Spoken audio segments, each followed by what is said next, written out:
Hi, kumusta mga mahal naming maam at sir, mga ka-relax, mga kabin? Ngayon, pag-uusapan natin ang isang napakahalagang usapin sa ating kalusugan. Dahan-dahan nating didiskasin ang topic na ito dahil ito ay tungkol sa high blood pressure o mas kilala sa atin bilang alta presyon. Bakit nga ba mahalaga na pag-usapan natin ito? Simple lang, ayon sa mga health expert.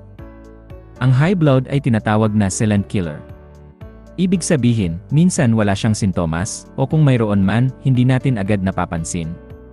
Pero, sabi ng mga medical doctors, sa loob ng ating katawan, unti-unti ay nagdudulot na pala ito ng pinsala.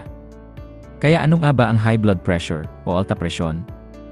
Ayon sa mga health expert, ang blood pressure ay ang lakas ng pagtulak ng dugo sa mga dingding ng ating mga ugat, o arteries. Parang gripo. Kapag binuksan mo ng malakas, mabilis at malakas ang daloy ng tubig. Ganoon din ang dugo.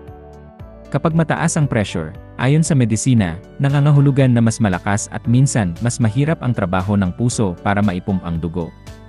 May normal na sukatan ito. Karaniwan, sabi ng mga doktor, ang 120/80 ang itinuturing na normal. Kapag lumagpas dito, lalo na kung consistent na mataas, doon na tayo nagkakaroon ng problema.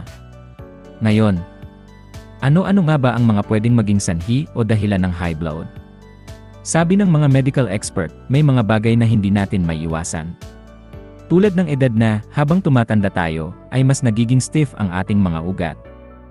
Kasama rin ang genetics, o kung may lahi kayong high blood. Kung ang nanay o tatay mo ay may high blood, mas mataas ang tsansa na magkaroon ka rin, ayon sa mga pag-aaral.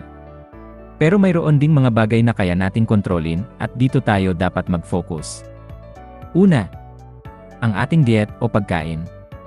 Ayon sa mga nutrisyonista, masyado bang maalat? Masyado bang matataba? Masyado bang matatamis? Lahat yan pwedeng makasama. Ikalawa, ang ating lifestyle. Kulang sa exercise. Palaging nakaupo. Paninigarilyo. O pag-inom ng alak. Stress? Naku, ang dami yan na pwedeng makaapekto ayon sa mga profesional sa kalusugan. Pangatlo, sobrang timbang o obesity. Kapag over ang timbang natin, mas maraming dugo ang kailangang ipump ng ating puso para suportahan ang katawan. Ano naman ang pwedeng maging epekto ng high blood kung hindi natin ito maagapan? Naku, dito tayo dapat maging seryoso. Ayon sa World Health Organization, pwedeng magkaroon tayo ng problema sa puso, tulad ng heart attack o heart failure. Pwedeng maging sanhi ng stroke, kung saan naapektuhan ang daloy ng dugo sa ating utak.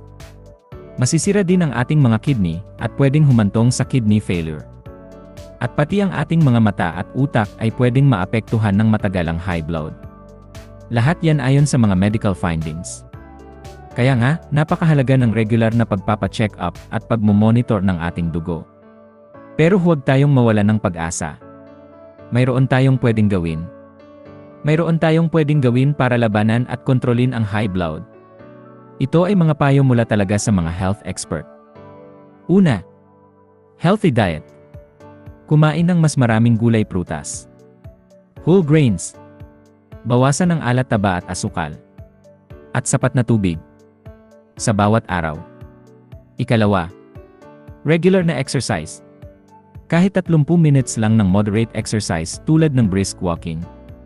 Sa halos lahat ng araw ng linggo, malaking tulong na yan. Ikatlo, panatilihin ang healthy weight. Kapag nasa normal na timbang, mas madali para sa puso na gawin ang trabaho niya. Ikaapat, pamamahala o pag-manage sa stress. Maglaan ng oras para mag-relax, magbasa ng libro o Biblia, mag-yoga. O anumang activity na makakapagpakalma sa'yo. Ikalima, iwasan ang bisyo. Tigilan ang paninigarilyo at bawasan ang pag-inom ng alak. Ngayon, mga mahal naming maam at sir, dahil ako po ay isang massage therapist, gusto ko ring ibahagi ang papel ng therapeutic massage sa pagtulong sa may mga high blood. Ayon sa ilang pag-aaral at anecdotal evidence, ang propesyonal o tamang pagmasahe o hilot ay may malaking pakinabang. Lalo na sa pag-manage ng stress na isa sa nagpapataas ng blood pressure. Paano ito nakakatulong? Una, nakakapagpa-relax ito ng ating katawan at isip. Kapag relax tayo, bumababa ang antas ng stress hormones. na pwedeng magpataas ng blood pressure. Ikalawa, nakakatulong ang massage o hilot na mapaganda ang daloy ng dugo. Sa pamamagitan ng tamang teknike, mas nagiging maluwag ang daloy ng dugo, ating mga ugat at blood vessels. Pangatlo, para sa ating reflex. Nakakatulong na ma-stimulate ang mga nerve ending sa ating paa at kamay, na konektado sa iba't ibang bahagi ng katawan kasama na ang ating puso at iba pang mga organo.